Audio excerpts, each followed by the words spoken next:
तो हर साल दिवाली खास होती है, लेकिन इस बार दिवाली पर सबसे बड़ा गिफ्ट शायद पबजी फैंस को मिलने वाला है, क्योंकि इस बार उनको वो खुशखबरी मिलने वाली है जिसका इंतजार पबजी फैंस पिछले 2 महीने से कर रहे थे। जी हां, जब से पबजी मोबाइल इंडिया में बैन हुआ है तभी से पबजी फैंस, पबजी प्लेयर्स काफी परेशान हैं और चाह रहे थे कि जल्द से जल्द ये गेम इंडिया में वापस आ जाए।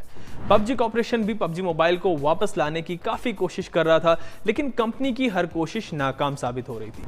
और पबजी फैंस को सबसे बड़ा झटका तो तब लगा था जब 2 हफ्ते पहले पबजी मोबाइल का इंडिया एक्सेस को ब्लॉक कर दिया गया था और गेम ने मोबाइल फोन पर भी काम करना बंद कर दिया था। लेकिन अब लगता है कि दिवाली से पहले ही पबजी फैंस को दिवाली गिफ्ट मिल गया है, क्योंकि अब पबजी मोबाइल इंडिया में वापसी की तैयारी कर रहा है और हो सकता है कि बहुत जल्द ये अनबैन भी हो जाए। तो अभी कुछ दिन पहले खबर आई थी कि पबजी कॉर्पोरेशन इंडिया में पबजी की वापसी की तैयारी कर रही है और इस गेम के लिए कंपनी फेस्टिव सीजन के दौरान भी एक कैंपेन चलाने वाली है। कई रिपोर्ट्स में यह भी कहा गया था कि अगले कुछ दिनों में पबजी कॉर्पोरेशन अपने गेम को लेकर यानी पबजी को लेकर एक बड़ा अनाउंसमेंट भी कर सकती है और लगता है कि वो बड़ा अनाउंसमेंट अब ज्यादा दूर नहीं है, क्योंकि पबजी ने माइक्रोसॉफ्ट के साथ अपनी एक ग्लोबल पार्टनरशिप अनाउंस कर दी है, जिसमें पबजी गेम को होस्ट करने के लिए माइक्रोसॉफ्ट के अज़ूर सर्वर्स का इस्तेमाल किया जाएगा। यानी पबजी पीसी, पबजी मोबाइल और पबजी फॉर कंसोल्स को अब माइक्रोसॉफ्ट की क्लाउड सर्विस पर होस्ट किया जाएगा और पबजी के सभी यूजर्स का डेटा भी अब इन्हीं सिक्योर सर्वर्स पर स्टोर किया जाएगा। पबजी के लिए हुई इस पार्टनरशिप को क्राफ्टन ने अनाउंस किया है, जो पबजी कॉर्पोरेशन की पेरेंट कंपनी है।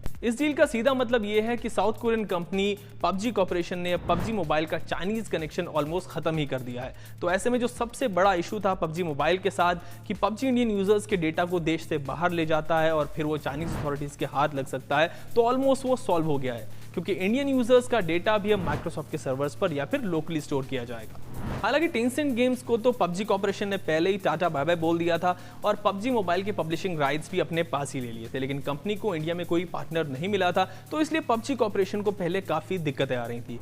कुछ रिपोर्ट्स में तो यह भी कहा जा रहा है कि माइक्रोसॉफ्ट पबजी मोबाइल का ऑफिशियल पब्लिशिंग पार्टनर भी बन सकता है। साथ ही ये भी कहा जा रहा है कि नवंबर में पबजी न्यू पब्लिशर का नाम अनाउंस करेगा। दिसंबर के फर्स्ट वीक में सारे यूजर्स का डेटा माइक्रोसॉफ्ट के सर्वर्स पर ट्रांसफर किया जाएगा और उसके बाद पबजी मोबाइल इंडिया में वापसी कर सकता है। यानी जब पबजी मोबाइल इंडिया में वापस आएगा तो आपका सारा डेटा आपको वापस मिल जाएगा, लेकिन वो अब माइक्रोसॉफ्ट के सर्वर्स पर स्टोर होगा। वैसे पहले पबजी मोबाइल के डिस्ट्रीब्यूशन राइट्स को लेकर पबजी कॉर्पोरेशन जियो के साथ पार्टनरशिप करने की बात कर रहा था। बातचीत शुरू हो गई थी, लेकिन उसका कोई रिजल्ट नहीं निकल पाया था। इसके बाद पबजी कॉर्पोरेशन गई जियो के राइवल एयरटेल के पास, लेकिन वहां भी कोई डील फाइनल नहीं हो पाई। लेकिन अब जब माइक्रोसॉफ्ट पबजी के साथ आ गया है तो पबजी मोबाइल के इंडिया में वापसी के चांसेस बहुत ज्यादा बढ़ गए हैं। पबजी कॉर्पोरेशन ने माइक्रोसॉफ्ट के साथ पार्टनरशिप तो इंक कर ली है, लेकिन पबजी मोबाइल को इंडिया में अनबैन कराने के लिए उसे सबसे पहले गवर्नमेंट के पास जाना होगा, पूरे प्रोसेस को फॉलो करना होगा और अगर गवर्नमेंट को लगेगा कि पबजी मोबाइल इंडियन यूजर्स के डेटा का गलत इस्तेमाल नहीं कर रहा है